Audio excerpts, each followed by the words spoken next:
Hi students, in this session we are going to discuss about the topic Fourier series representation of continuous time periodic signals. Okay, so before starting the topic, I first discuss about Fourier series and then I will discuss about continuous time period signal and then I will go for Fourier series representation of continuous time periodic signals. First, let's start with Fourier series. This Fourier concepts was introduced or initialized by Joseph Fourier, a French mathematician. Okay, so this Fourier series is named in his honor. In his honor, they named this as Fourier series. Okay, and we all know that this Fourier series is applicable only to the periodic signals. Is applicable only to the periodic signals. Now, to represent a periodic signal, a Fourier developed an expression called Fourier series. To represent a periodic signal, the Fourier developed an expression called Fourier series. This expression is in terms of an infinite sum of sines or cosines and exponentials. This Fourier series is in terms of an infinite sum of sines and cosines or exponentials. Sines and cosines or exponential. That is, it is in terms of sines and cosines, or this will be in terms of infinite sum of exponentials. Okay, this Fourier series uses the orthogonality conditions. This Fourier series uses the orthogonality conditions. Now, we all know that these Fourier series are applicable only for periodic signals. Only for periodic signals. So, for that reason, I will consider an continuous time periodic signal. I will consider a continuous time periodic signal. So, when we say a signal is periodic, or when we say a continuous time signal is periodic, okay, so here I have to consider a continuous time periodic signal. Why? Because Fourier series is applicable only for periodic signals. So, to represent a periodic signal, Fourier developed an expression called Fourier series. That Fourier series will be in terms of infinite sum of sines and cosines, or it will be in terms of infinite sum of exponentials. Okay, there the Fourier series uses the orthogonality condition. Now, I am considering a continuous time periodic signal. When we say this continuous time signal is periodic, simply, if you want to say a continuous time signal as periodic, it has to satisfy the condition. It has to satisfy the condition x of t equal to x of small t plus capital T. So this capital T is the fundamental time period. Here the capital T is the fundamental time period. So simply here I am taking a periodic signal, continuous time period signal as x of t. I consider a continuous time period signal as x of t. If you want to say this signal x of t as periodic, it must satisfy the condition x of t equal to x of small t plus capital T. Okay, here this capital T is fundamental period. Fundamental period. So the capital T is the fundamental period, and the value of that period will be equal to 2 pi by omega naught. So we all know that T is nothing but T equal to 2 pi by omega naught, where omega naught is the fundamental frequency. Omega naught is fundamental frequency. If you want to say it's exact angular frequency, So from this we can get another term, omega naught, which is angular frequency. So fundamental frequency, we call that one. And the value of omega naught will also be equal to omega naught will be equal to from this 2 pi by t. Okay, so this one 2 pi by t. Both are same. This t equal to 2 pi by omega naught and omega naught will be equal to 2 pi by t. So here, if I want to say the continuous time signal x of t is a periodic signal, it must and should satisfy the condition x of t equal to x of small t plus capital T, where this capital T is the fundamental period and that will be given by 2 pi by omega naught, where omega naught is the fundamental frequency. If you want to say it in exact, it is angular frequency, and the value of that omega naught will be equal to 2 pi by capital T. Okay, so now I want to represent this continuous time period signal in the form of Fourier series. So we will see that one. Now, generally we have two continuous time periodic signals. So we have two basic continuous time periodic signals. First one is, in general, we have two basic continuous time periodic signals. In that, the first one is sine omega naught t, or you can write cos omega naught t. You can write sine omega t, or you can write cos omega naught t. So which are sinusoidal. So this is an continuous time periodic signal with the period capital T. So this is the first one, sine omega naught t, or you can write cos omega naught t, which are nothing but sinusoidal, signals. Okay, so these signals represent a continuous time periodic signal with the period t. Now go for the second one. Second basic continuous time period signal is e power j omega naught t. So this is also a basic continuous time periodic signal, which is an complex exponential signal, which is a complex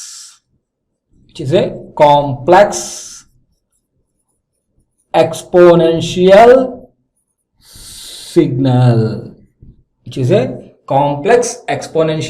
signal. Okay, so now this Fourier series is applicable for periodic signals.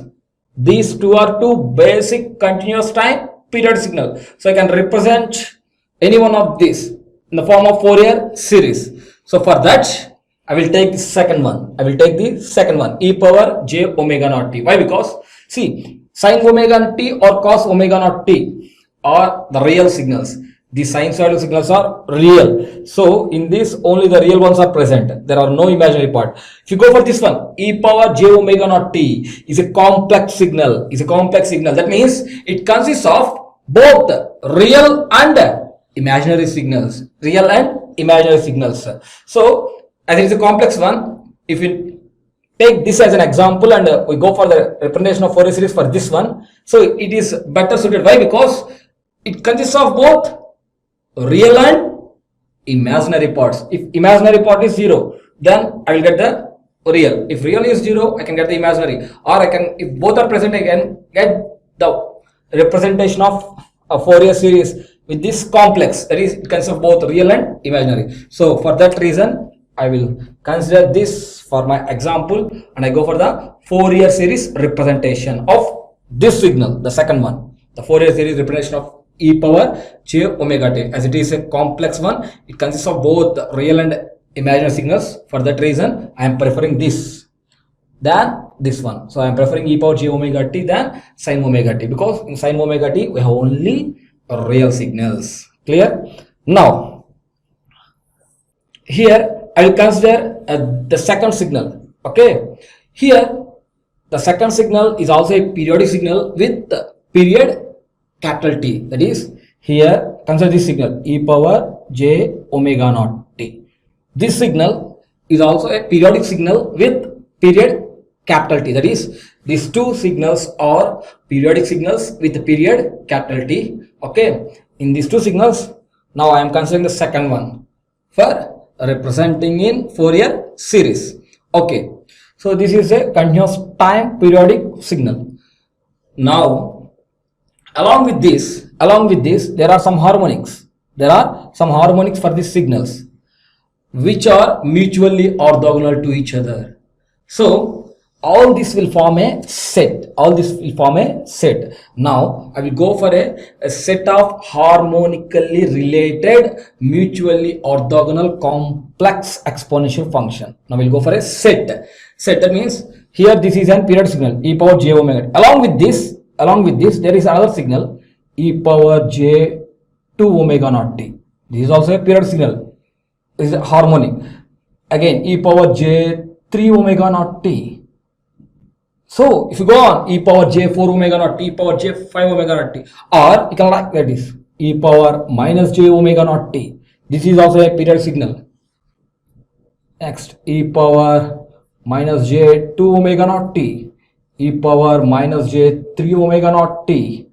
So all these are periodic signals. If you combine all this will form a set of harmonically related. See, the first basic signal is omega naught. Here the omega naught is the fundamental frequency. That is, the coefficient of this one is 1. Hence it is called as first harmonic. So here this is plus 1, this is minus 1. It's the first harmonic. See here, the coefficient, the coefficient of this omega naught is 2. Here also 2. That is, this is minus 2 and plus 2. Whenever this is plus 2 or minus 2, then it forms the second harmonics. Plus or minus 3 forms the third harmonic. Plus or minus 10, it forms the nth harmonics. So this is the first harmonic, second harmonic, third harmonic. That is, this set is a harmonically related, mutually orthogonal. That is, all these are mutually orthogonal to each other, and all these are complex exponential functions. So now I will represent this set with a letter 5k. So 5k I represent like this. Okay, so 5k is a set of which represents all these signals. So these signals are e power j into 1 2 3. That means I am representing as k, because here I have taken k. So you can take k, you can take n, what it may be. So I have taken the constant as k. So 5k equal to e power j k omega naught t. So this is the set where k equal to, you can go for 0. So if it is 0, plus or minus 0, both are same. So e power 0 equal to 1. So that's why I didn't write this. So 0, comma, plus or minus 1, plus or minus 2, and so on. So you can go for plus or minus 3, so on. Okay.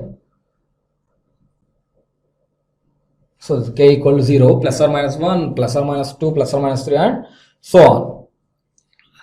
Now, see, substitute 1, we get e power j omega naught t and e power minus j omega naught t. 2, plus 2 and minus 2, e power j 2 omega naught t, e power minus j 2 omega naught t. 3, e power j 3 omega naught 3, e power minus j 3 omega, and so on. Substitute 0, what happens? E power 0 equal to 1.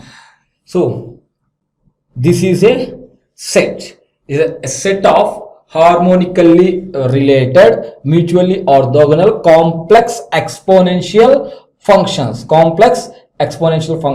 Okay, that will be represented with phi of k, which is equal to e power j k omega naught t, where k value is this one. Now here I want to represent. Now I want to represent. Now all these signals are periodic with period t. All these signals are periodic with period t. Now we will go for the concept of orthogonal signal space.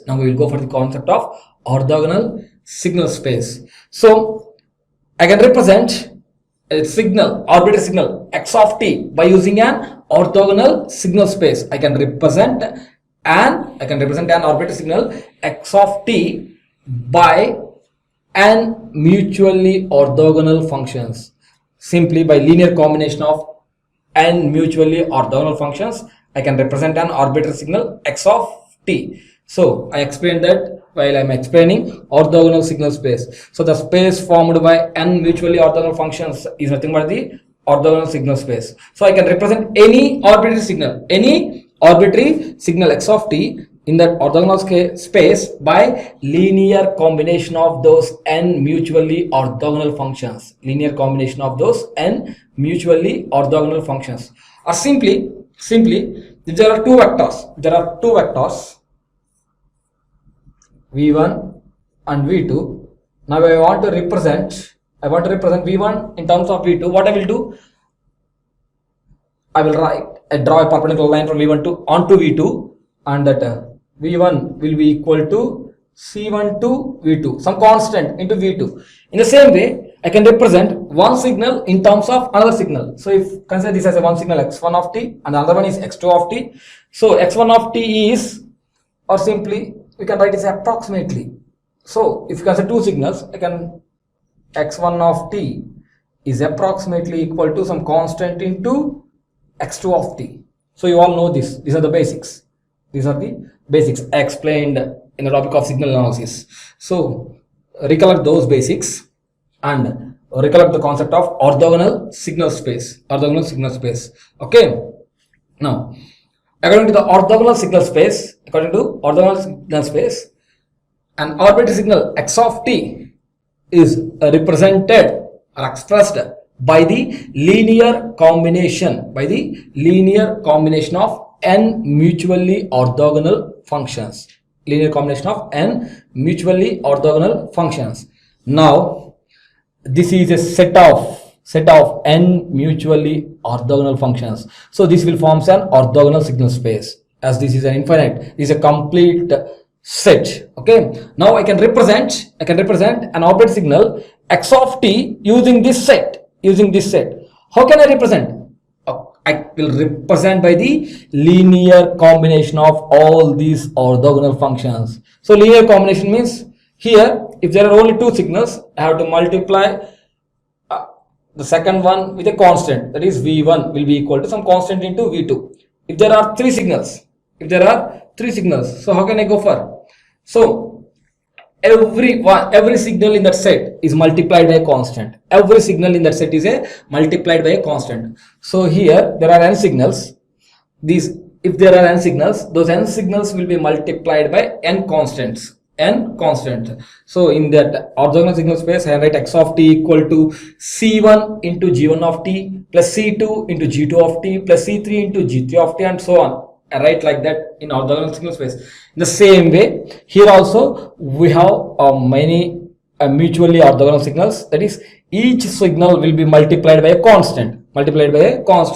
So I can take that constant as anything. So I can take that constant as a suffix k or a suffix n. I can take like anything. So here I used k. So I will take the suffix as a. I will take the constant as a suffix k.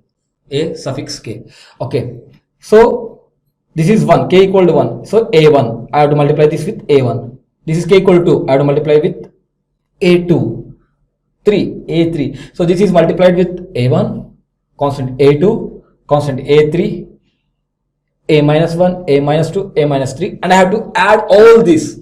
This will form the linear combination of n mutually orthogonal functions. So simply I can write that as, see, now I can represent the signal x of t according to orthogonal signal space. I can represent this x of t. That is, this x of t can be expressed as a linear combination of n mutually orthogonal functions. So these are mutually orthogonal functions. So I go for the linear combination. How can I write that? X of t will be equal to I have to add all this. For that I am taking summation. So here I take the suffix as k equal to minus infinity to plus infinity. Okay, so I taken the constant as a k, and the signals are present in the set are e power j k omega naught t. So this is the a linear combination of n mutually orthogonal signals or functions for representing a signal x of t according to the orthogonal signal space. So I can write x of t equal to summation k equal to minus infinity plus infinity ak e power j k omega naught t. So if we expand this, what happens? First I will go for the positive ones. a1 e power j omega naught t, a1 e power j omega naught t plus a2 e power j2 omega naught t plus a3 e power j3 omega naught t, and so on. If you go for the minus one, a minus 1 e power minus j omega naught t, a minus 2 e power minus j2 omega naught t plus a minus 3 e power minus j3 omega naught t, and so on. Clear? So this is the linear combination of n mutually orthogonal functions for representing a signal x of t, and this is nothing but the Fourier series representation of the continuous time period signals. So this one, so this is the Fourier series representation, Fourier series representation of a continuous time period signal. So now I will represent a continuous time period signal in the Fourier series as x of t equal to summation k equal to minus infinity to plus infinity ak into e power j k omega naught t. So this is the Fourier series representation. Okay. Now here this ak important. This is in this ak represents Fourier coefficient.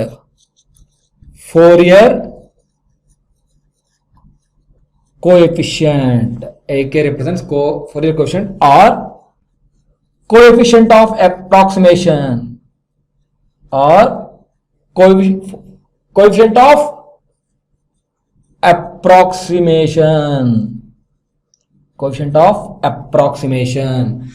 See, why you call this coefficient of approximation? Because I can approximate the signal x of t by using the linear combination of n mutually orthogonal functions.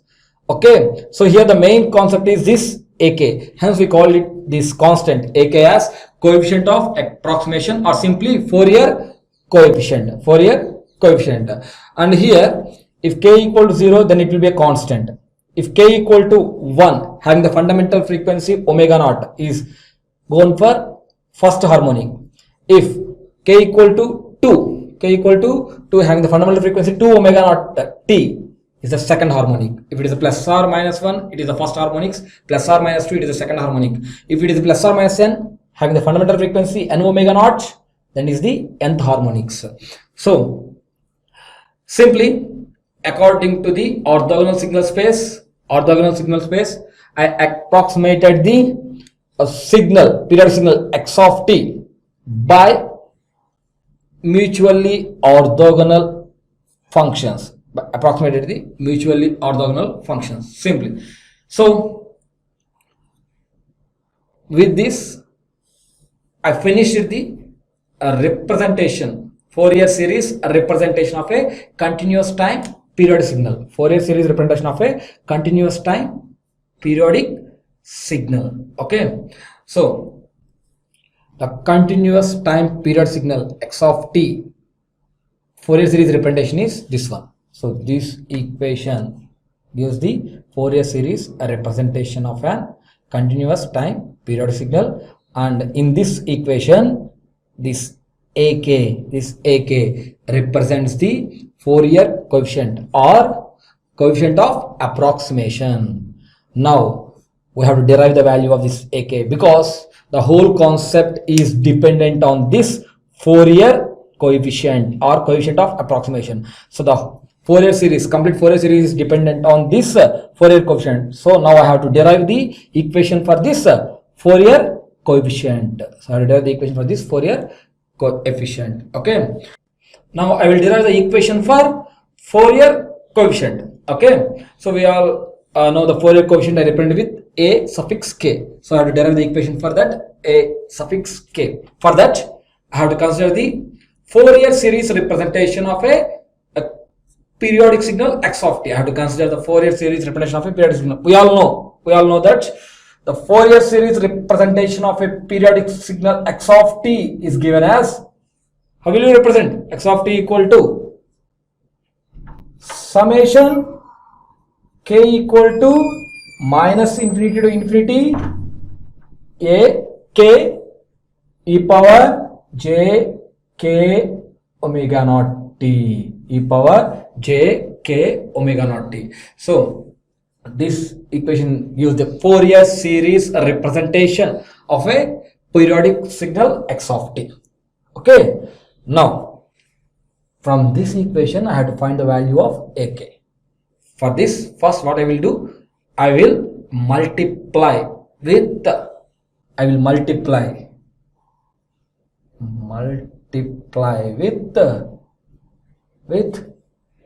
e power minus j n omega naught t on both sides of the above equation.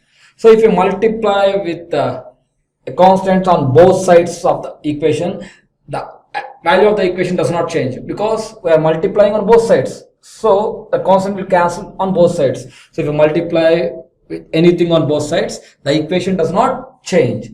So for that reason, here I am multiplying with e power minus j n omega naught t on both sides. If I multiply this on both sides, the equation does not change. Okay. Now see what happens to the above equation. X of t is multiplied with e power minus j n omega naught t.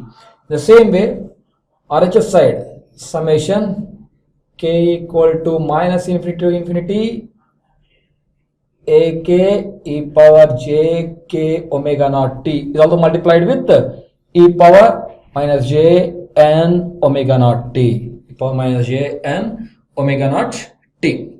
First thing, so multiplied on both sides, the equation does not change because if you cancel this, I will get the same Fourier series representation. Okay, this is the first one. Next, again I will multiply with an integral having the limits 0 to capital T, on both sides. So I will go for the integration 0 to t. We'll go for the integration from 0 to t on, do integral 0 to t, apply integral 0 to t on both sides.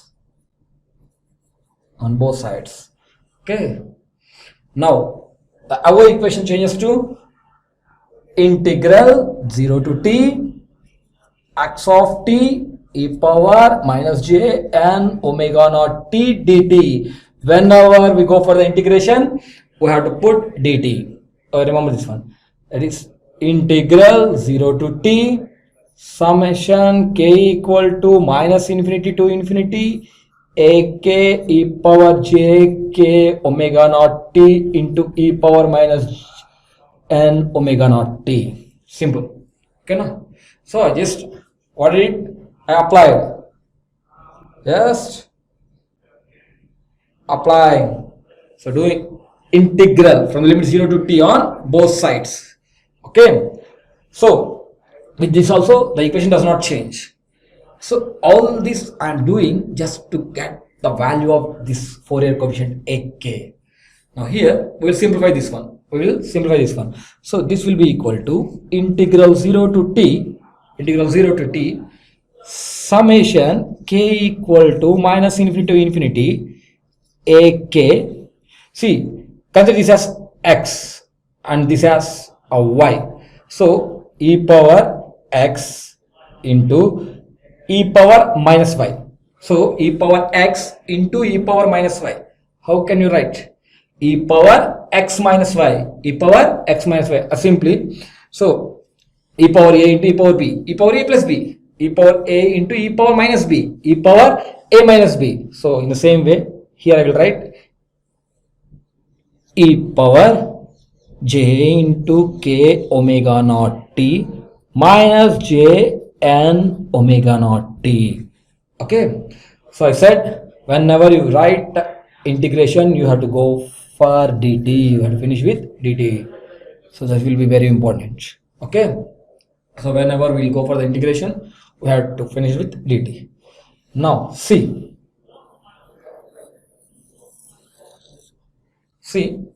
So I need the value of this one.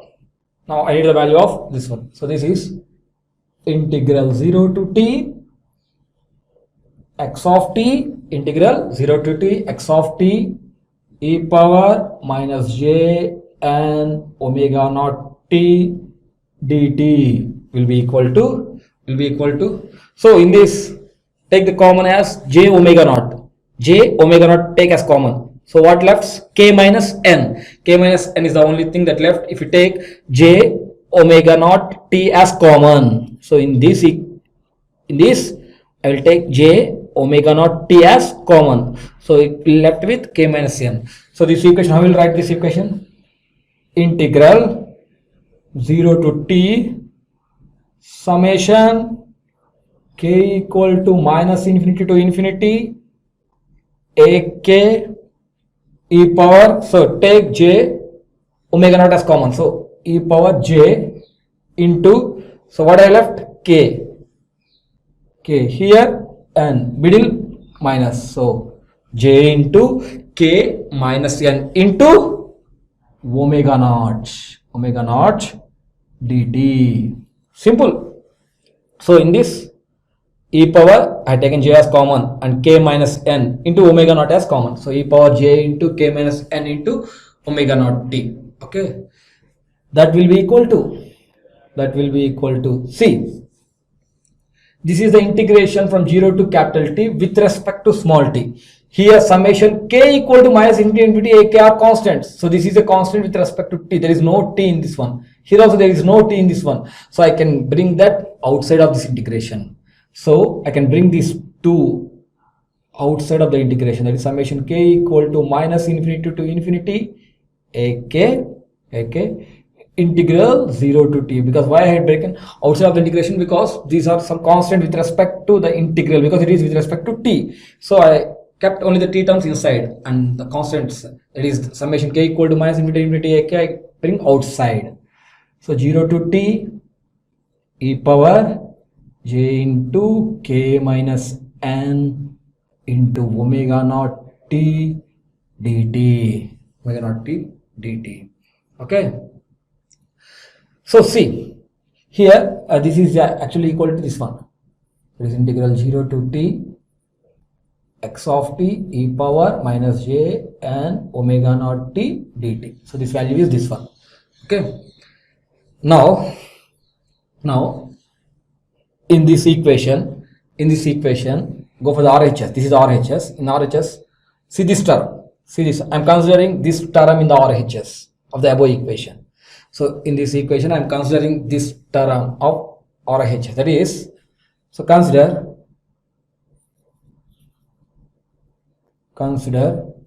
integral 0 to t e power j into k minus n omega naught t dt. Consider this term and expand by Euler's formula. So what is Euler's formula? You all know that e power j theta equal to cos theta plus j sin theta. E power j theta equal to cos theta plus j sin theta. Consider this thing. E power j, all this as a theta. Okay. So how can you write this one? E power j into k minus n omega naught t dt. How can you write this one? Simply we can write this as cos of k minus n omega naught t plus j sin of k minus n omega naught t. Okay, why? Because we all know what do you know?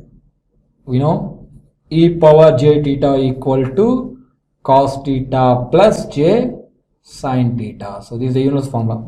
Now by using this Euler's formula I will expand this, that is integral 0 to t e power j into k minus n omega naught t dt will be equal to integral 0 to t. Now apply the Euler's formula for this. So what happens? E power j theta equal to cos theta plus j sin theta. E power j into k minus n omega naught t will be equal to cos of k minus n omega naught t plus j sin of k minus n omega naught t.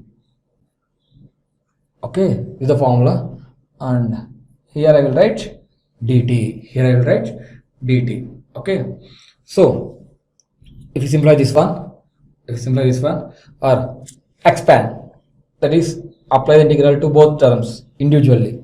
So integral 0 to t cos of k minus n omega naught t dt plus j into integral 0 to t sin of k minus n omega naught t dt.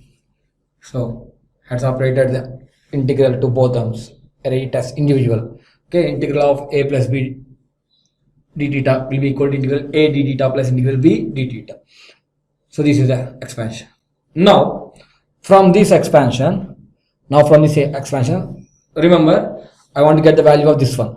So how can I get the value of this one? So from this the value of integral 0 to t e power j into k minus n omega naught t dt will be equal to first. So here we have two conditions. The first condition is k equal to n. So first k equal to n. What happens? Both are same. That is 0.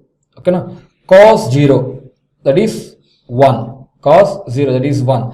Here 0 into anything is 0. So sin 0 is 0. So integration of 0 is 0. 0 into 0 is 0. So there is no this term. We doesn't have any this term. We have only this term. So here k equal to n, that is this is 0. 0 into omega naught t is 0. That is cos 0. Cos 0 is 1. So we have integral 0 to t 1 dt. We have integral 0 to t 1 dt. Integral 0 to t 1 dt. What is the value? 1 0 to t. That is, substitute this one, t minus 0, that equal to capital T. So the value of this one is capital T. Okay, the value of this one is capital T. And this one is 0 into omega naught t, that is 0. Sin 0, 0. Integral of 0 is 0. 0 into j, 0. So there will be no this term. We have only this term. Here the value is 1. Integral of 1 over the limit 0 to capital T is capital T. So for this complete equation, I will get t plus 0, that is capital T. So here, whenever k value is equal to n, I will get the answer for this one as capital T. Remember this one. This will be equal to capital T for k equal to n. Now, second one. If k is not equal to n, what will we get? We get some integer here. K is not equal to n, we get some integer. Cos 3 omega naught t, cos 9 omega naught t. Here also cos 3 omega, sin 3 omega naught t or sin 9 omega. So if you go on simplifying this one, that value will be equal to 0. So that is for your work. You can do. Okay. So do that at your home. So if we expand this integration for k not equal to n, that value should be equal to 0. So it will give you 0. So if you expand this one for k not equal to 0, it will give 0. If you expand this one for k not equal to 0, it will give 0. That is, this whole equation is 0 for k not equal to n. So this will be equal to 0 for k not equal to n. K not equal to n. Okay. So in this, I got the value for this one. I got the value for this one as capital T for k equal to n and 0 for k not equal to n.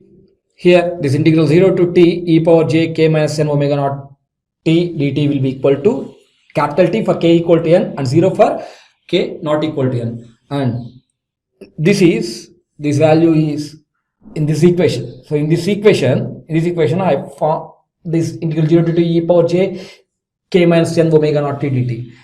Now consider this as equation 1. Consider this as equation 1. Here in equation 1, the integral, this integral is 0 for all values of k except at k equal to n. In equation 1, the integral, this integral is 0 for all values of k except at k equal to n, that is, this integral has the value only when k equal to n. In all remaining cases, its integral value is 0. So what we will do, put k equal to n in equation 1. Put k equal to n in equation 1. I am considering this as equation 1. Okay. Now, so what happens in equation 1? Integral 0 to t x of t into e power minus j n omega naught t dt will be equal to, so here the k has the values from minus infinity to plus infinity. In all these, I will get the value of this integral only for k equal to n. For all the remaining cases, it is 0. So if k equal to minus 99, it is 0. K equal to 22, it is 0. So we have the value only at k equal to n. So in this minus infinity plus infinity range, I have to consider only the k value as n. That is, only I will get the value at k equal to n. So I have to replace that k with n. So no need to write summation because we don't get all the values. We get the value only at k equal to n. In all the remaining cases, the value is 0. So I will get only a suffix n. Okay, a suffix n. That is k equal to n. So if k equal to n, what is the value of this integration? What is the value of this integral? K equal to n. What is the value of this integral? The value of this integral is capital T. So at k equal to n, this integration will be equal to capital T. Okay. So I already proved this here. Clear? Now, first of all, we have to remember only one thing. Here in equation 1, the integral is 0 for all values of k except at k equal to n. That is, it has a value only at k equal to 1. So I have to consider only that one. So for that reason, I am considering it will 0 to t x of t e power minus j n omega naught t dt will be equal to, here in all the values of k, I am considering only k equal to n. So here replace k with n, a n. Okay, for all the remaining values it is 0. So there is no need to write summation. And this integral for k equal to n, this integration will become as capital T. So this is the simplified version. Now from this equation, I need the constant. Here this is the constant. So I am doing this for deriving the Fourier coefficient. So this is the Fourier coefficient. Let us take from this, that implies an. I need the an, which will be equal to, so bring this side. So that is 1 by capital T integral 0 to t x of t e power minus j n omega naught t dt. So this is the value of Fourier coefficient. So remember one thing, here n value is nothing but k. As I said, k equal to n. So in place of n, I can write k also. So I can replace that n with k also, because both k and n are equal here. So replace n by k. Replace n by k. So suffix is not important. We can take any suffixes. So in the constant, the suffix is as your wish. So here they had taken n, here they had taken k. So l, m, the suffix is your wish. But in most of the textbooks, the suffix they will use is n, and they will represent the coefficient, Fourier coefficient with an. Okay. Now, so I am replacing with n by k. So this equation changes to ak equal to 1 by t integral 0 to t x of t e power minus j. In place of n I had to write k omega naught t dt. So this is the value of Fourier coefficient. Fourier coefficient. Remember this one. Fourier coefficient. Very, very important value. Okay. Important. Clear? The important one. So this is the Fourier coefficient of the periodic signal x of t. If you represent a periodic signal, okay. So ak is the Fourier coefficient or coefficient of approximation. Coefficient of approximation. Okay. For this, the starting what I consider? I consider the Fourier series representation of a periodic signal x of t. So we all know that what is the Fourier? The Fourier series representation of the periodic signal x of t will be equal to summation k equal to minus infinity to infinity ak e power minus e power j k omega naught t. So this is the Fourier series representation of the signal periodic signal x of t. For in this equation, the value of the Fourier coefficient ak will be equal to this one. So this is the derivation for Fourier coefficient. Okay, but I said in most of the textbooks they will represent the Fourier coefficient with an. So I can change these two equations with respect to an also. How can I represent? Now simple. Now I can represent a signal x of t in Fourier series. That is the Fourier series representation of a periodic signal x of t can be written as x of t will be equal to summation k equal to, so in place of k you can write n. So summation n equal to minus infinity to plus infinity an e power j n omega naught t. So this is also the representation of an Fourier series representation of a continuous periodic signal x of t. Clear? Simple. Why written like this? Because in most of the books they will represent the equation Fourier coefficient with an. So from this equation, what is the value of the Fourier coefficient an? From this, what is the value of the Fourier coefficient an? An will be equal to 1 by capital T integral 0 to t x of t e power minus j n omega naught t dt. Omega naught t dt. So this is the second one. Okay. So remember these two equations. This one is the Fourier series representation of the periodic signal x of t, and this is the equation for Fourier coefficient. So the Fourier series representation of the periodic signal x of t will be equal to summation n equal to minus infinity an e power j n omega naught t dt, and the Fourier coefficient an will be equal to 1 by t integral 0 to t x of t e power minus j n omega naught t dt. So these two are very, very important.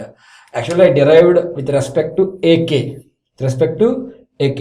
and I replaced the k with n, because in most of the textbooks they will represent with an. Hence I had given these two equations. Remember these two equations. These two equations are very, very important.